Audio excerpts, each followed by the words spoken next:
இன்றைக்கி என்ன பொண்ணு வந்து ஒன் டே ரொட்டீன் என்ன கொடுக்குறேன்னு காமிக்கிறேன்.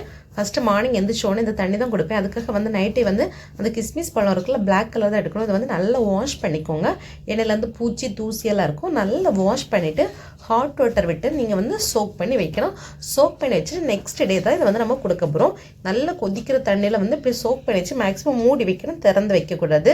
ஏதாவது பூச்சி ஏதாவது விழுந்துடும். அதனால் நீங்கள் வந்து மேக்ஸிமம் இந்த மாதிரி க்ளோஸ் பண்ணி வைக்கணும். இதோட பெனிஃபிட் என்ன இல்லைன்னு சொல்லிட்டு மார்னிங் வீடியோவில் சொல்கிறேன் உங்களுக்கு.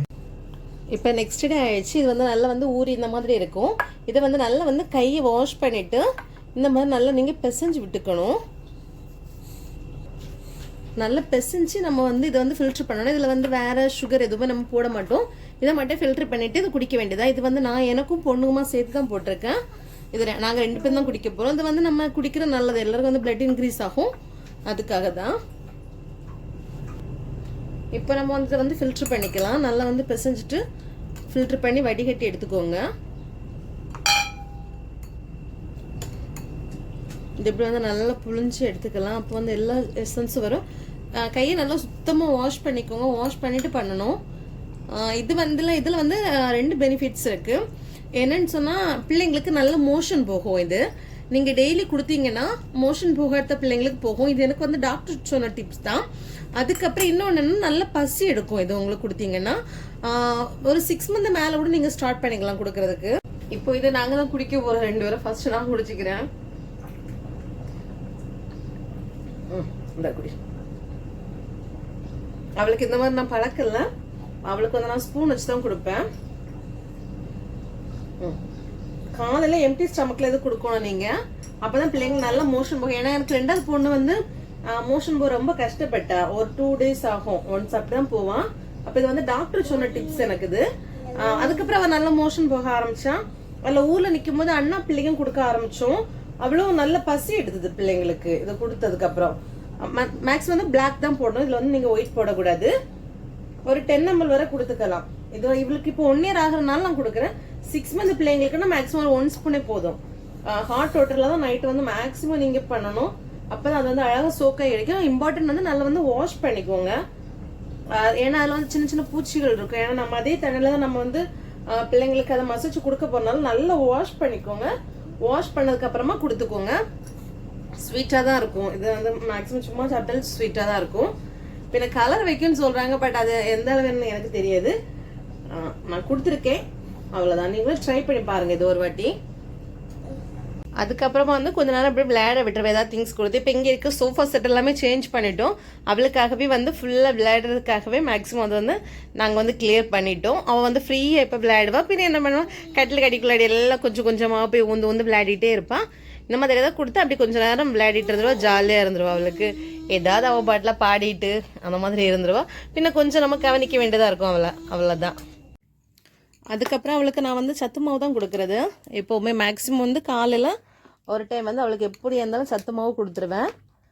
இப்படி உட்கார வச்சு டிவியில் ஏதாவது போட்டு கொடுத்துட்டோன்னா அவள் பாட்டில் இருந்து சாப்பிட்டு இது பண்ணிடுவாள். சம்டைம் வந்து ரொம்ப அடம்பிடிப்பா, சேட்டை பண்ணுவாள், அதெல்லாம் நடக்கும். பட் வந்து இது வந்து நான் வீட்டிலே அரைக்கிற சத்து மாவு நான் ஆல்ரெடி போட்டிருக்கேன். எப்படி சத்து மாவு ரெசிபி பண்ணணும் அப்படின்னு சொல்லிட்டு. இல்லை கொஞ்சம் கூட நட்ஸ். இப்போ வந்து கீ இதுக்கு முன்னாடி நான் யூஸ் பண்ண மாட்டேன். இப்போ வந்து கீ யூஸ் பண்ண ஆரம்பிச்சிருக்கேன். இப்படி உட்கார வச்சு கொடுத்தா தான் ஒரு இடத்துல இருப்பா, இல்லைன்னா ஓடிக்கிட்டே இருப்பா, வாயிலிருந்து எல்லாம் கீழே சிந்திக்கிட்டே இருப்பான். அதனால சாப்பிடும்போது மட்டும் இப்படி ஒரு அரெஸ்ட் பண்ணி வச்ச மாதிரி அவளை அப்படியே உட்கார வச்சிடுறது நாங்கள்.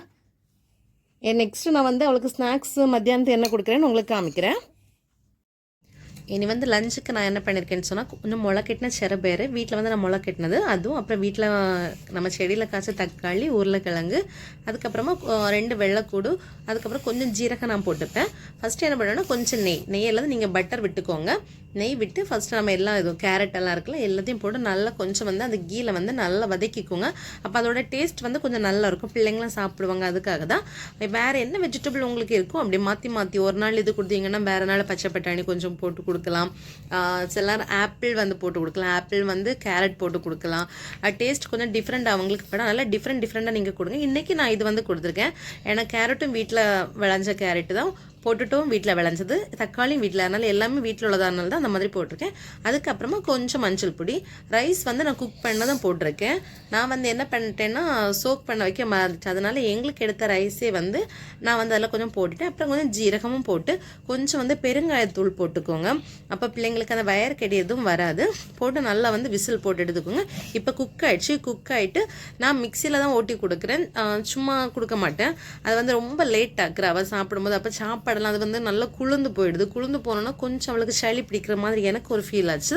அதனால் நான் என்ன பண்ணிட்டேன்னா சரி ஓகே கொஞ்ச நாள் கூட போகட்டும், அவளுக்கு எப்படியே மிக்சியில் அடித்து கொடுத்துடலாம், கொஞ்சம் அவளை வெயிட் கெயின் ஆகட்டும் அப்படின்னு சொல்லிட்டு தான் நான் இது பண்ணிகிட்ருக்கேன். ஏன்னா அவள் ரொம்ப அண்டர் வெயிட்டில் பிறந்தனால இப்போ வந்து என்னெல்லாம் கொடுக்க முடியுமோ சரி ஓகே நம்ம மிக்சியில் அடித்தாது கொடுக்கலாம், அந்த ஒரு ரீசனுக்காக தான் மிக்சியில் அடித்து கொடுத்துட்ருக்கேன். அதுக்கு சிலவங்க வந்து சொல்லுவாங்க அது நல்லது இல்லைன்னு சொல்லுவாங்க, பட் நான் அப்படி தான் நான் கொடுத்துட்ருக்கேன். அப்புறம் ஹாட் வாட்டர். அவளுக்கு பிடிச்சுன்னா ஃபுட்டு சாப்பிடுவோம், பிடிக்கலன்னா வந்து அவள் சாப்பிட மாட்டா. இப்போ நல்ல பசியில் அதனால் 2 வாய் படபட வாங்குவான். அதுக்கப்புறம் துப்பிதால ஸ்டார்ட் பண்ணிடுவான். ஏன்னா பார்த்தோன்னே நினைக்கிறோம் பிள்ளை நல்லா சாப்பிட்றாளேன்னு, அப்படியெல்லாம் கிடையாது. 2 வாய் நல்லா அழகாக வாங்குவான். 3வது வாய்க்கு தான் நம்மக்கிட்ட அவள் பயங்கரமாக கூத்து காட்டிடுவா. அவளுக்கு ஏதாவது விளையாட கொடுத்தாலும் கொஞ்ச நேரம் வச்சிருப்பா, அதுக்கப்புறம் அதை அப்படியே தூர எறிஞ்சிடும். அப்படின்னு அவளுக்கு ஃபுட்டும் வேணாம் எதுவுமே வேணும்னு அர்த்தம். சேட்டை பண்ண ஆரம்பிச்சிட்டா பயங்கரமாக என்ன அடிக்க ஆரம்பிச்சிருவா, வேண்டாம் அப்படின்னு அழுதுருவா. அதுக்கு அழுதோன்னா நமக்கு அதுக்கப்புறம் கொடுக்க தோணுது. அதனால தான் மேக்ஸிமம் முடிஞ்ச அளவுக்கு அவளுக்கு நான் இப்படியாவது நான் வந்து கொஞ்ச நேரம் இந்த சேரில் உட்கார வச்சுருப்பேன். அதுக்கப்புறம் அப்படியே சாப்பிடலன்னு சொன்னால் மடியில் உட்கார வச்சு காலில் தூக்கி போட்டுட்டு கொடுத்துருவேன். இப்போ இவ்வளோ சாப்பிட்ருக்கேன், இவ்வளோ பேலன்ஸ் இருக்குது, சரி ஓகே அதுக்கப்புறம் நெக்ஸ்ட்டு பார்த்துக்கலாம் அப்படின்னு விட்டுட்டேன். அப்புறம் ஈவினிங் ஸ்நாக்ஸ் வந்து நான் வந்து ஆப்பிளும் கேரட்டும் தான் எடுத்திருக்கேன். கேரட் எடுத்து ஸ்டீம் பண்ணி எடுத்துகிட்டு இதுவும் சும்மா கொடுத்து பார்த்தேன். அவளுக்கு அவள் சாப்பிட மாட்டேன்ட்டா. சம்டைம்ஸ் சாப்பிடுவோம், சம்டைம்ஸ் சாப்பிட மாட்டான். டிவியில் வந்து ரைம்ஸ் போட்டு கொடுத்துட்டு சில நேரம் நம்ம நார்மலாக போட்டுட்டோம் மேஷ் பண்ணி கொடுத்தா, கேரட் மேஷ் பண்ணி கொடுத்தா சாப்பிடுவான். அன்னைக்கு சாப்பிடலவா. அதனால என்ன பண்ணிட்டேன் சரி ஓகே இதுவும் ரிஸ்க் எடுக்க வேணான்னு சொல்லிட்டு மிக்சியில் அடித்து கொடுத்துட்டேன். ஏன்னா நான் வந்து என்ன பண்ணிட்டேன்னா பெரிய பையனுக்கு வந்து அவன் பெர்த்லாம் 3 kg இருந்தான். அவனுக்கு நான் என்ன பண்ணிட்டேன்னா அவன் சாப்பிடலன்னு சொல்லிட்டு அப்படியே நான் விட்டுட்டேன். ஆனால் செகண்ட் பொண்ணுக்கு என்ன பண்ணிட்டேன்னு அவள் சாப்பிடட்டால என்ன எல்லாம் வந்து மிக்சியில் அடித்து கொடுக்க ஆரம்பிச்சிட்டேன். 1 year வரை கம்பல்சரி நான் அவளுக்கு மிக்சிலே கொடுத்துட்டேன். சரி ஓகே கொஞ்சம் வெயிட் கெயின் ஆகட்டும் அவா அப்படின்னு சொல்லிட்டு வந்து நான் கொடுக்க ஆரம்பிச்சிட்டேன்.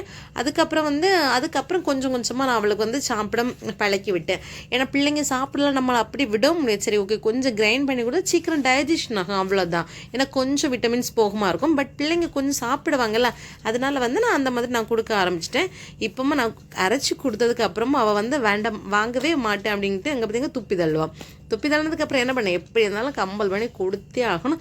அதனால எப்படியாவது கொஞ்சம் நேரம் இருத்தி ரைம்ஸ் போட்டு அவளை பேசி சிரிக்க வச்சு அவளுக்கு ஏன்னா அந்த ஆப்பிள் கொஞ்சம் புளிப்பாக இருந்துச்சு, அதனால் அவள் கூட கொஞ்சம் இது பண்ணிக்கிட்டே இருந்தா. பரவாயில்ல அப்படின்னு சொல்லிட்டு ஊட்டி விட வேண்டியது, ஏன்னா சாப்பாடு கொடுக்க வேண்டியது கடமை இல்லையா. அதனால் வந்து அப்படி சாப்பாடு கொடுத்துட்ருக்கேன். அதனால் நீங்களும் பிள்ளைங்க சாப்பிடலாம் விட்டுறாமல் இந்த மாதிரி மிக்ஸில் வந்து அடித்து கொடுங்க. அதுக்கடுத்து இது முடிச்சதுக்கப்புறம் கொஞ்ச நேரம் அவங்கள விளையாட விட்டுட்டேன். இதே மாதிரி இன்ட்ரெஸ்டான வீடியோஸ் வேணும்னு சொன்னால் என்னோட சேனலை வந்து லைக் பண்ணி சப்ஸ்கிரைப் பண்ணி வச்சுக்கோங்க. இந்த மாதிரி இன்ட்ரெஸ்டான வீடியோ வரும். பிள்ளையோட வெயிட் கெயின் அந்த மாதிரியான நிறைய வீடியோஸ் உங்களுக்கு வரும். நெக்ஸ்ட் வீடியோவில் அவளோட கபோர்டை எப்படி அரேஞ்ச் பண்ணுறேன் அப்படின்னு சொல்லிட்டு காமிக்க. இன்னும் ஷாப்பிங் வீடியோஸ் எல்லாம் நிறைய இருக்குது ஊருக்கு போகிறனால. நைட்டு வந்து நான் அந்த ரைஸே தான் அவளுக்கு கொடுத்துரு. அதுக்கப்புறம் கொஞ்சம் விளையாடிட்டு அவளை தூங்க வச்சு நெக்ஸ்ட் வீடியோவில் அவங்கள பார்க்கலாம். தேங்க்யூ.